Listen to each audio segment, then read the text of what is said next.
Salve, salve galera, tô aqui para gravar mais um episódio do podcast Meus Livros, Meus Mentores. Hoje eu vou gravar um resumo do livro O Obstáculo é o Caminho, do Ryan Holiday.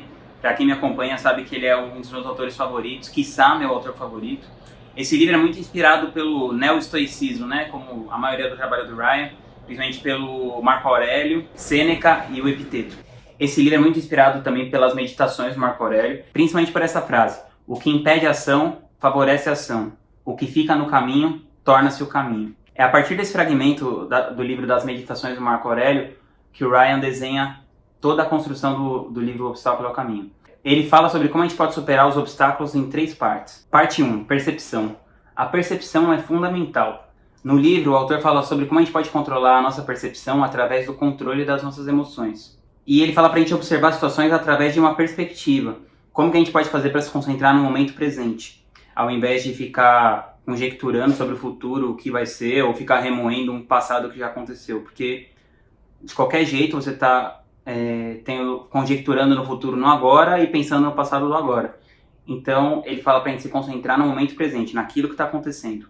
Ele fala que a especulação leva ao desastre e que a gente sempre deve ser capaz de controlar nossas emoções ao ponto da gente poder ignorar a multidão deslocada, que é o movimento de massa, né? Quase sempre sendo insensato. E ele cita a frase do Theodore Roosevelt.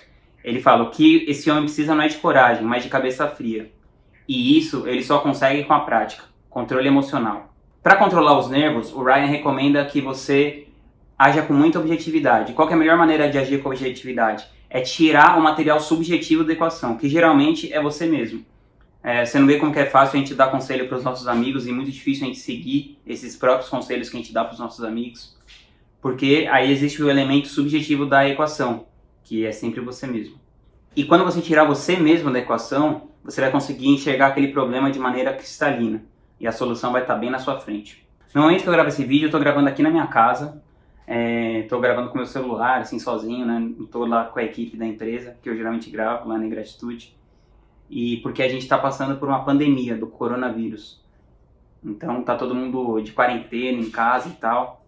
E aí, pensando nisso, eu vou citar uma lista que o Ryan traz no livro de empresas que foram criadas em meio a crises super turbulentas econômicas que ficaram marcadas na história mundial. Como, por exemplo, a General Motors, a Disney, a United Airlines, a Microsoft, o LinkedIn, entre outras empresas. O que aconteceu? Os donos dessas empresas, eles provavelmente não pensaram assim: meu Deus, estamos no meio de uma crise mundial. Eles simplesmente foram lá e trabalharam. Tenho certeza que vão surgir empresas aí no meio do coronavírus também. Quem souber focar naquilo que tem controle vai triunfar diante do obstáculo que está acontecendo. Eu sei que é muito difícil se concentrar no seu trabalho, no que está ao seu alcance, ao invés de ficar o dia inteiro assistindo noticiário ou especulando, mas essa coisa de você ficar especulando, tira totalmente a sua energia e geralmente não vai te levar a lugar nenhum. Por isso, o que o estoicismo fala é para você se concentrar no que está na sua esfera de controle e na sua esfera de influência. E os fundadores dessas empresas, eles não ficaram focando no que poderia ou não poderia acontecer, eles simplesmente se focaram no que estava dentro da esfera de influência deles. Isso é agarrar a mente, e isso dá muito, muito, muito trabalho. Parte 2, ação. Ação direcionada é quando tudo deve ser feito a serviço do todo. Para ilustrar a parte da ação, eu vou trazer uma história do Demóstenes. Demóstenes é um cara que se tornou assim, um dos grandes oradores de Atenas, né? Que só com o som da sua voz ele conseguiu levar Atenas para a guerra. E a história dele é bem curiosa. Ele nasceu uma criança bem frágil, bem debilitada. Os pais dele faleceram. E os tutores que deviam cuidar de garantir a educação dele e do bem-estar dele roubaram a herança que ele tinha direito, né? E privaram ele também da educação que ele tinha direito. Ele era muito franzino, assim, então as pessoas ficavam tirando sarro dele. Ele tinha uma saúde bem debilitada. Ele gostava muito dos oradores da corte de Atenas. E um dia, inspirado por eles, ele decidiu fazer alguma coisa a respeito.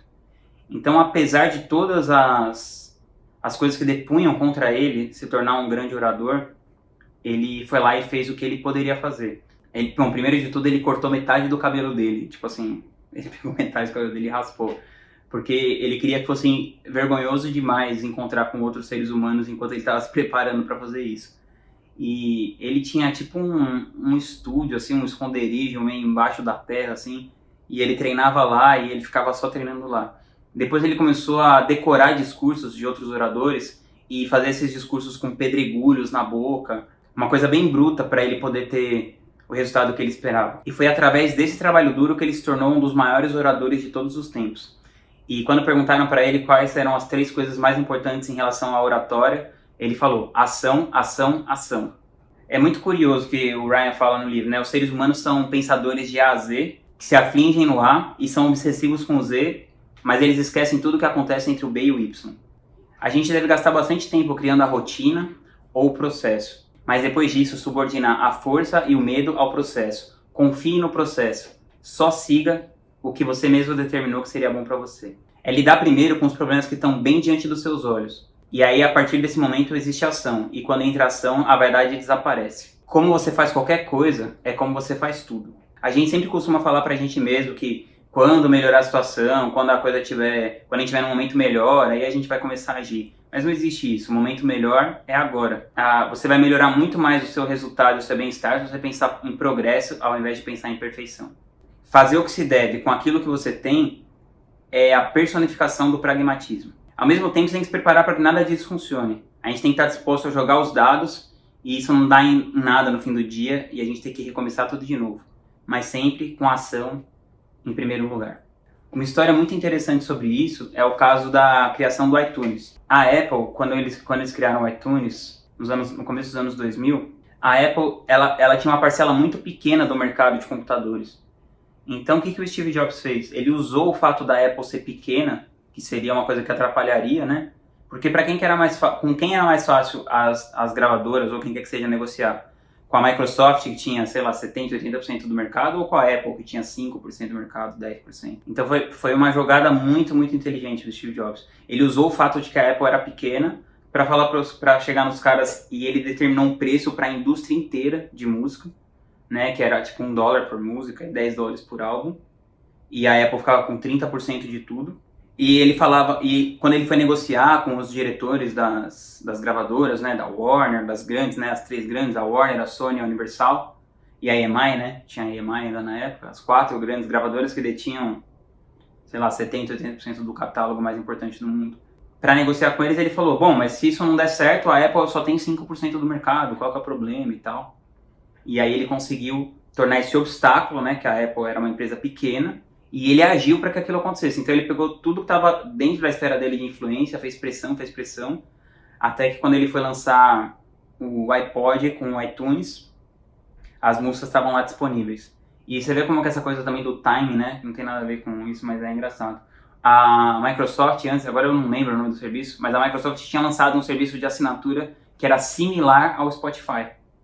Mas era uma coisa que não era o tempo ainda para aquilo acontecer, né? Então o Steve Jobs ele foi com um argumento que as pessoas queriam possuir o catálogo do Bob Dylan e tudo mais. Mas o fato é, o que é impressionante nessa história mesmo, é a questão do Steve Jobs ter usado o fato da Apple ser pequena para conseguir essa negociação com as gravadoras. A partir do momento que o iTunes foi para todos os computadores do mundo, as gravadoras tiveram que aceitar do jeito que estava e o Steve Jobs simplesmente ele ditou como a indústria da música funcionaria dali para frente. E tudo começou ali com o iTunes. Tanto que há rumores que são boatos, né? Que as empresas de streaming hoje em dia são das gravadoras, né? Porque as gravadoras não se organizaram naquela época do download pago como eles tiveram tempo para se organizar agora. Parte 3, vontade. A vontade é o nosso verdadeiro poder interior. E ele jamais pode ser afetado pelo mundo exterior. É a tranquila humildade, resistência e flexibilidade. Qualquer outra coisa diferente disso é fraqueza disfarçada de rompantes de ambição. A vontade é a mais difícil de todas as disciplinas. É ela que permite que a gente fique imperturbável diante do mundo exterior, enquanto todos os outros cedem à loucura e à desordem.